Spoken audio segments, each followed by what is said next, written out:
Hi friends, this is Hari. Cinema base அப்டேட்டில் ஒரு மரண மாசான ஒரு அப்டேட்டோடு வந்திருக்குங்க.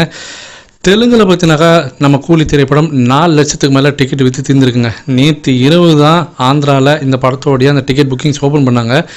ஜஸ்ட் 24 ஹவர்ஸ்க்குள்ளே 4 லட்சம் டிக்கெட் விற்று தந்துருக்கு. மேசிவான ஒரு டிமாண்ட் இருக்குது அப்படின்னு தான் சொல்லணும். அங்கே வார் செகண்ட் பார்ட் ரிலீஸ் ஆயிருந்தாலுமே கூட நம்ம படத்துக்கு பயங்கரமான ஒரு ஹெவி டிமாண்ட் இருக்குது அப்படின்னு தான் நான் சொல்லுவேன்.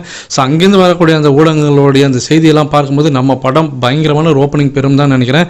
அநேகமாக 20 கோடி வரைக்கும் ஓப்பனிங் பெறத்துக்கு வாய்ப்பு இருக்குது ஃபஸ்ட்டே ஓப்பனிங் ஆந்திராவில் அப்படின்ற மாரி தகவல் வருதுங்க. இது இல்லாமல் நம்மளுடைய டோட்டல் வசூலை பார்ப்போம். டே 1க்கு இது வரைக்கும் புக்கிங்ஸில் மட்டுமே 100 கோடி ரூபாய்க்கு தாண்டி இருக்கு கூலி திரைப்படத்தோடைய வசூல். ஸோ ஜஸ்ட் அட்வான்ஸ் புக்கிங்கில் மட்டுமே டே 1க்கு 100 கோடி தாண்டுதுனாக்கா அப்போ அந்த படத்தோடைய அந்த டே 1 எண்ட் ஆஃப் த டே ரிசல்ட்டில் பார்த்தீங்கன்னாக்கா 150 கோடி ஈஸியாக வரதுக்கு வாய்ப்புகள் இருக்குது. ஸோ வெயிட் பண்ணி பார்ப்போம். இன்னும் ஜஸ்ட் கொஞ்சம் நேரம் இருக்குது. இதை பற்றி நீங்கள் என்ன நினைக்கிறீங்க? இதை தாண்டி இந்த படத்தோடைய அந்த டிஸ்ட்ரிபியூஷன் டீம் இப்போ லண்டனில் இந்த படத்தை வாங்கியிருக்கக்கூடிய அந்த விநியோகஸ்தர் பார்த்தீங்கன்னாக்கா அங்கே இருக்கக்கூடிய அந்த ஹெலிகாப்டரில் இந்த படத்தோடைய போஸ்ட் ஒட்டி லண்டன் நகர் முழுக்க பற்றினாக்கா வளம் வந்திருக்காரு. அந்த வீடியோவும் இப்போ ரிலீஸ் பண்ணிருக்காங்க. பார்க்கவே கண்கொள்ளா காட்சியாக இருக்குது. எதில் தாங்க இவங்க ப்ரமோஷன் பண்ணல? ட்ரெயினில், பஸ்ஸில், ஆட்டோவில், டாக்ஸியில், இது இப்போ ஹெலிகாப்டர் வரைக்கும் வந்தாச்சு.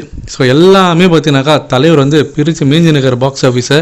இதை பற்றி உங்களுடைய கருத்துக்கள் என்ன அப்படின்றத மறக்காமல் கீழே சொல்லுங்கள் ஃப்ரெண்ட்ஸ்.